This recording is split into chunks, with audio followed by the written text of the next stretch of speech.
for joining. Thank you for joining AIFS Abroad's webinar on the internship visa process. We're going to do some quick introductions. We'll talk about the 4 visa types that we work with here at AIFS Abroad. And then we will have time for any questions. So throughout the presentation, if you have any questions, feel free to add them to the chat and we will make sure to get to them at the end. My name is Emma Fries. I use she, her, hers pronouns, and I am a program advisor here at AIFS Abroad. And I am joined by my colleague, Jake, who will have introduced himself and get started on the first couple of visas. Hi, everyone. Thanks for joining us. My name is Jake Graff. My pronouns are he, him, his, and I am also a global program advisor at AIFS Abroad.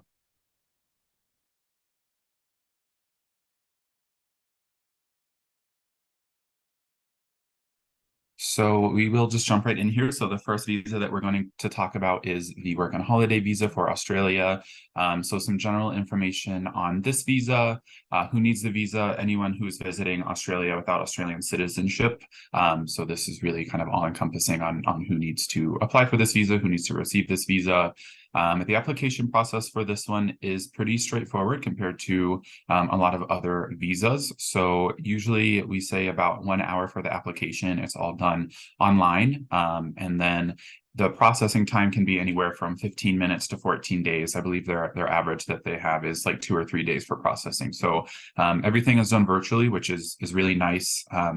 Our participants don't need to like mail their passports off anywhere like that. It's all done digitally, virtually, so they don't have to actually have a physical visa in hand.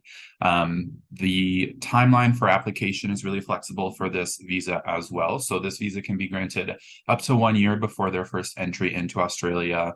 So really there's no like timeline or waiting game essentially for this. They can apply for it really as soon as they know that they're going on our program. And then they're allowed entry up to 1 year. And then once they enter the country, they're also permitted in country for 1 year as well. The cost is approximately $408 US or 635 Australian dollars. This does change from time to time, just based off the Australian immigration sets this fee. So it can vary from time to time or change, but currently it's about $408 US. So the application process, this is all just kind of outlined in the Australian immigration website. There are just some general requirements. They have to put, obviously their passports in there, purpose of travel, that type of thing. And then again, the application link is there as well because it's all done online. Again, the entire process is electronically. So participants just create an account and do the entire process online. The J1 visa then, so this is for United States, for international participants, so folks coming from other countries outside of the US who are going to our programs in the United States. So this one, again, this is anyone completing an internship in the United States without US citizenship. The application process, we estimate about 1 to 2 hours, but we do kind of do it in stages. So a lot of the information that participants are required to submit for this, we kind of have from when they apply for our program. So some of it is just compiling some of that. And then there are additional steps where they actually have to submit application materials. Processing can take up to 1 month, just kind of depending on processing times from the sponsor. And then for the application timeline, we do have to wait until 90 days before the program starts. So you can't do it earlier than 90 days before the internship program starts. For this visa as well, for internships, they do need to have their placement confirmed because a large part of the process is doing a training plan, really outlining what they're doing with their host company. So this is one visa that you do have to have their internship confirmed before they can really start the brunt of the process for the visa. The cost, again, this one can change from time to time as well, but it's about $1,800 US, including the visa sponsorship fee. And then there are some other fees from the US government, from the Department of State for the CVIS fee. There may be a fee for a consular appointment. So if they have to go to a physical consulate or embassy in their home country, there may be a fee for that as well. And they're also required to be enrolled in insurance. So that's an additional, we estimate about $100 to $200 per month while they're in country. So the application process for the J1, we are really involved with the process with the intern. I kind of work as like a liaison between the intern and the sponsor. So we're kind of really involved in the actual submitting of the application. Again, there's a list of requirements that's available on the Department of State website. They can require, resumes, especially for, these academic experience, proof of support funds. So confirming that they have, financial support while they're in the United States. They may need to submit a transcript, passport, and English language proficiency exam, depending on where their home country is. And then, like I mentioned, they may also need to do a follow-up in-person appointment in their home country, so at their local consulate or embassy, just depending on where they live, where their citizenship is.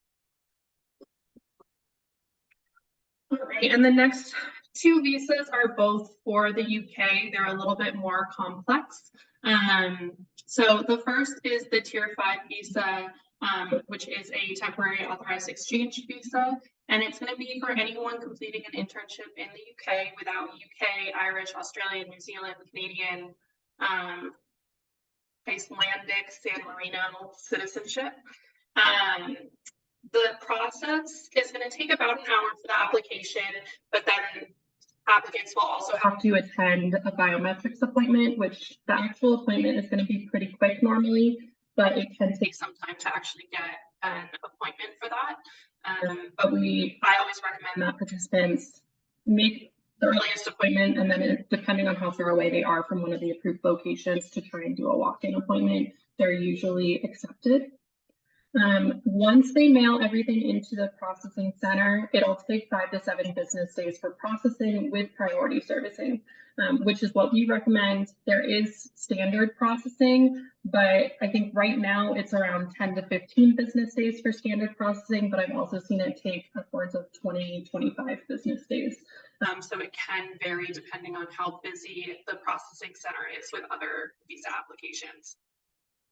The part that is not included in this kind of time frame is how long it takes to get the certificate of sponsorship or the COS for the participant or the applicant. So this visa does directly link to the internship placement. So we can't start the process until the participant is placed with an internship. And then we will submit documents on their behalf to our visa sponsor, which I'll talk a little bit about in our next slide in more depth, who will then issue their certificate of sponsorship. So that portion is not included in this timeframe breakdown. Participants can start the application as long as they're placed 3 months prior to their program start date. And then the cost is going to vary depending on who you use as your visa sponsor and what their fees are, but generally speaking, it's going to be around 1,700 USD, and that's going to include visa sponsors.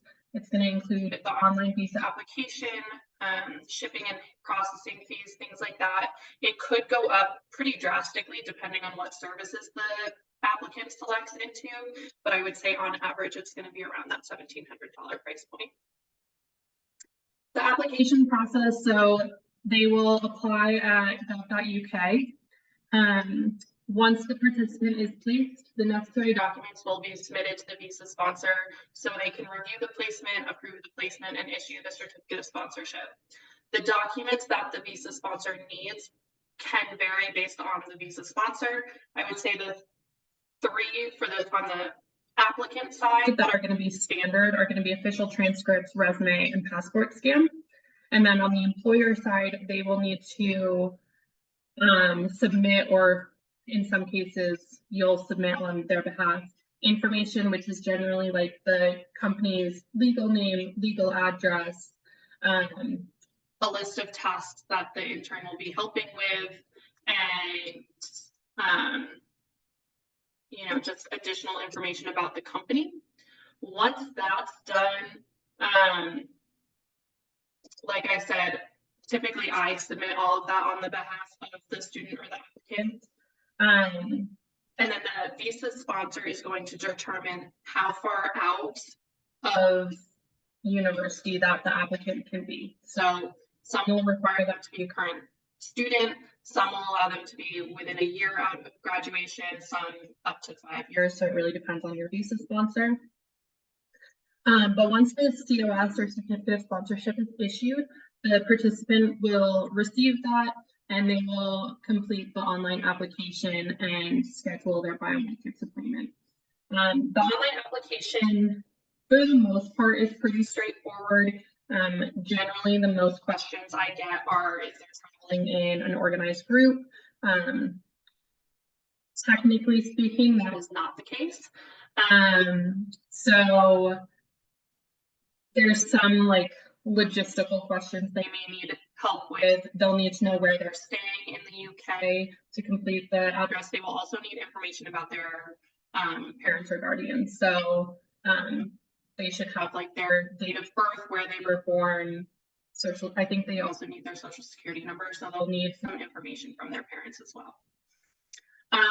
Once the biometrics appointment is completed, again, I do recommend that they go for a walk-in.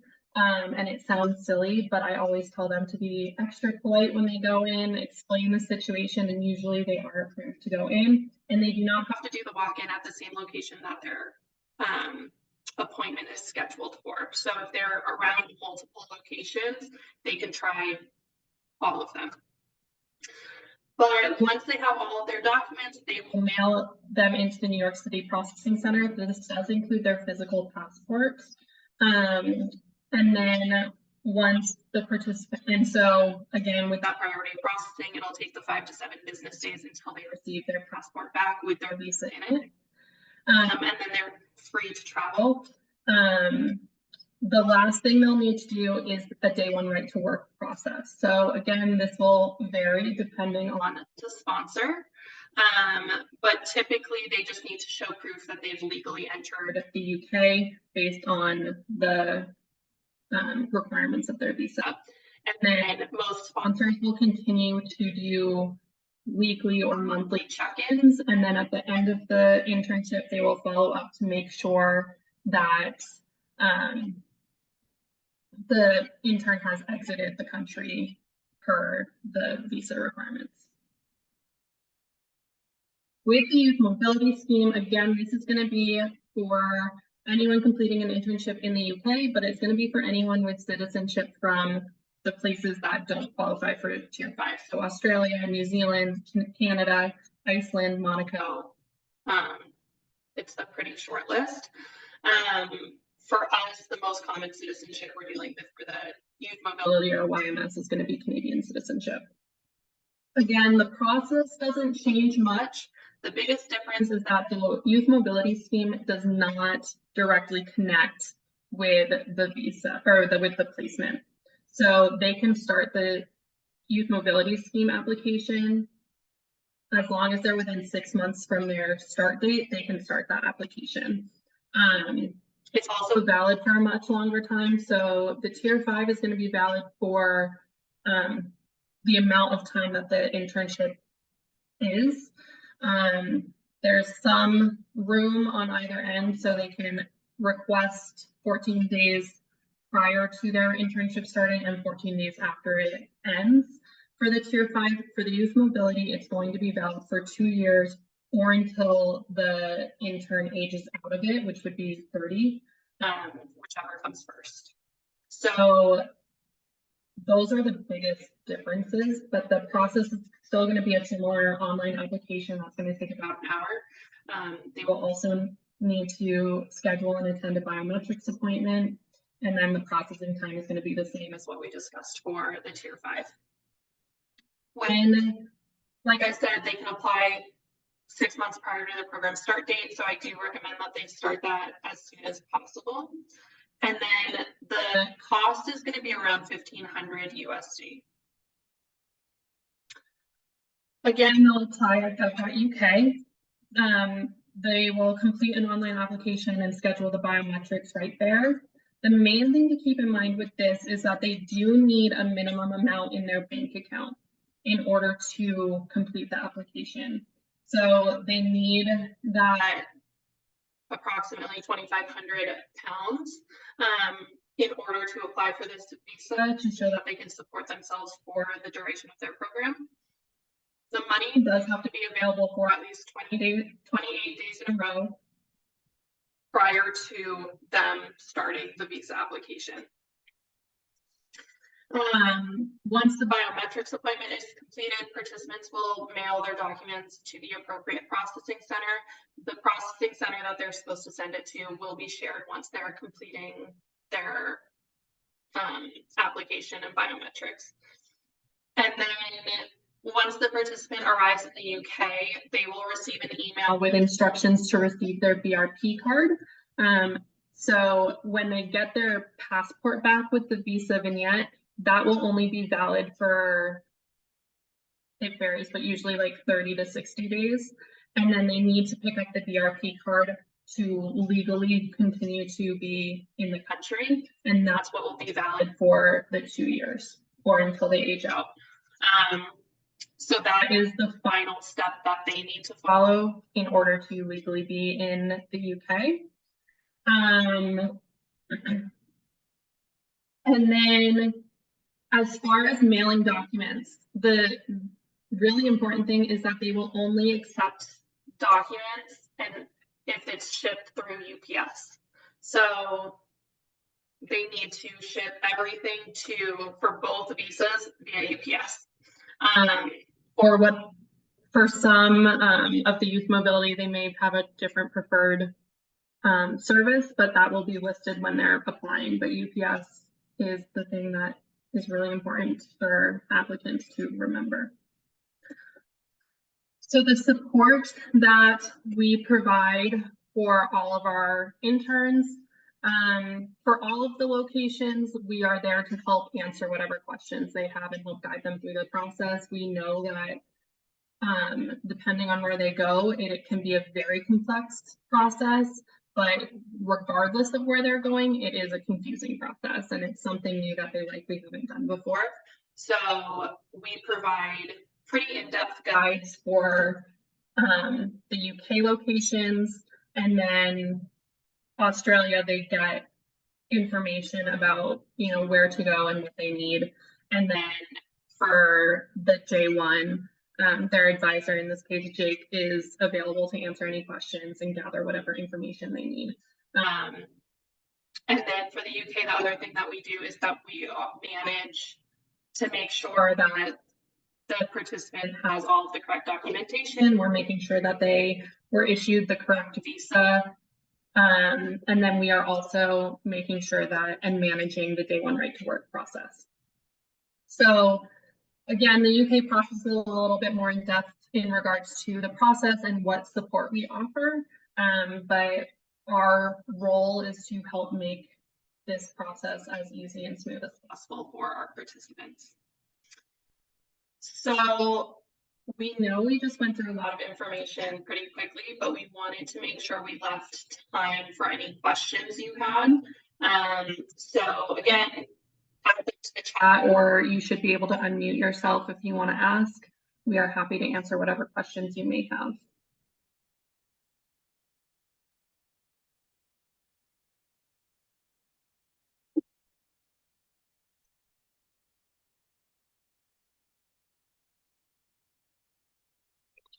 I will mention, someone had asked in the chat if we can send out these slides. So we will send out the recording, and then I will just check with Melissa, who scheduled this webinar, on like sending out like the slides specifically, or we'll at least send out the links to the websites and applications and things that we mentioned, because I know we had those linked in here, but you couldn't necessarily click into them. So we will be sure to share that out as well. And you'll also get our email addresses. So if you have more specific questions, feel free to reach out. The one last thing I'll mention about the UK process is that their goal is by the end of 2024, but they haven't released a final timeline for that, is to shift it over to an e-visa. So there will be some slight changes to the process in the upcoming year or so. So just keep an eye out for that. But for right now, it is the process that I kind of outlined for you. But again, we will be on for a while longer. If you have any questions, feel free to let us know. Hi, this is Samira speaking. Are these visa costs I assume in addition to the programmatic costs? Yeah, so we have them listed separately. A lot of the visa costs require the participant to pay whatever government or application service that they're using directly. So it's easier for them to do it. So they will go, like for the UK programs, they'll go to gov.uk, and when it comes time to pay, they'll be prompted to submit a payment there. So it is broken up into different sections, but they're paying the UK government directly. Similarly to, I know the Australian visa is going to be similar, where they're paying the Australian Immigration Services directly. And then Jake, you can talk to how it works for the US or for the J1 visas. Yeah, so the J1's the exact same, where they're paying like the CVIS fee directly to the Department of State. If they're paying like an appointment, a consular appointment, they're paying that directly to the embassy or the consulate that they're going to. So those are all kind of external costs. They don't come to us. They go directly to the government or to the processing agency. Okay. Speaking of Italy, because that's the whole point of me actually joining, was I overheard at my last there that there were problems getting into certain countries. Visa problems. Can you expand on visa problems that you have encountered, and from what countries, and what do you think is the source of the problem? Yeah, so we can't speak to any EU locations because all of our internship programs fall within the 90-day rule, so they don't actually need a visa, but they will need the ETIAS once that goes live. As far as locations that have issues with entrance, I wouldn't say there's really any that I've experienced. It's more processing delays that we've had issues with. The UK recently changed policies surrounding their visas, so there were issues with that, but usually it's just with processing delays, there's issues, but the intern or applicant can still get to their program and get to their internship. It just is a matter of when.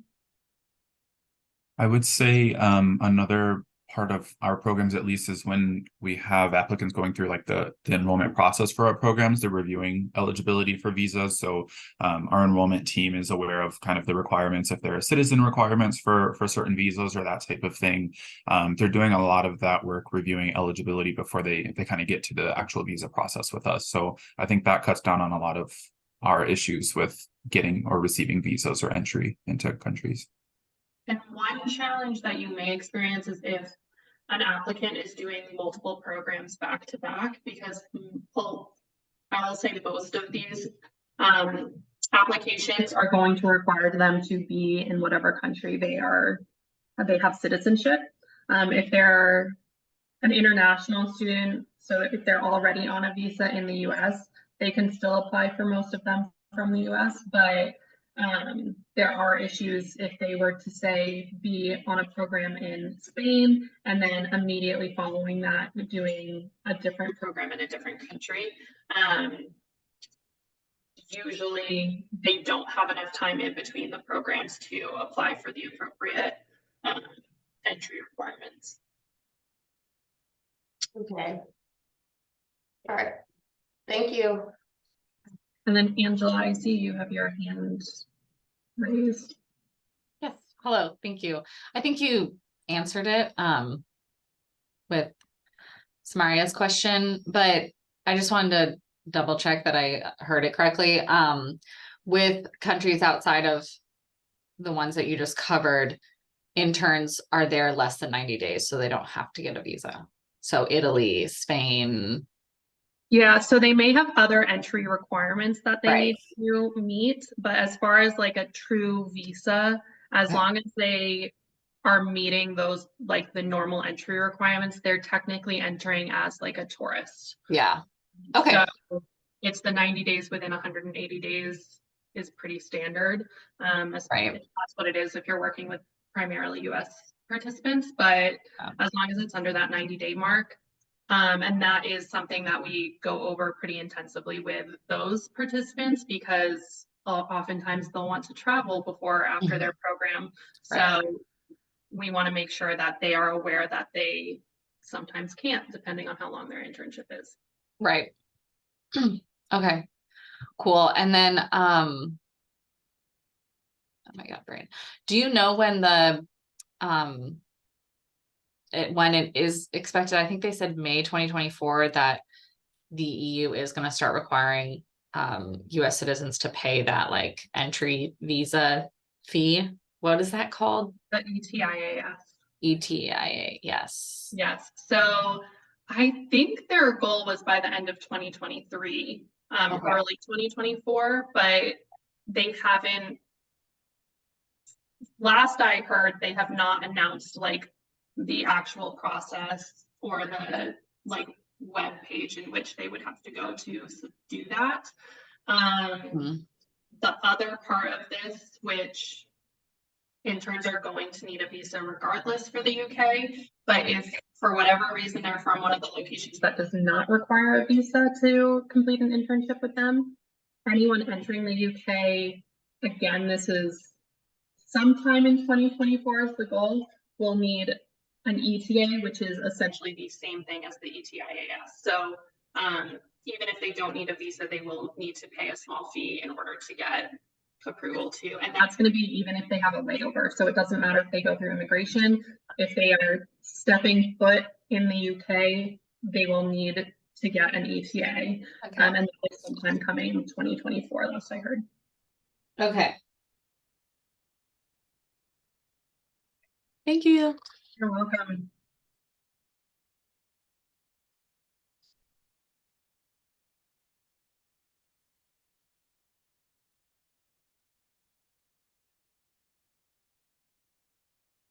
I think we can hang out for a few more minutes if anyone has any other questions. I have a non-internship visa related question. May be able to help you. If not, we can probably direct you to someone who can answer your question. Okay, because I have a student who's applying to the AIFS Stellenbosch, and I know that South Africa requires the student to go in person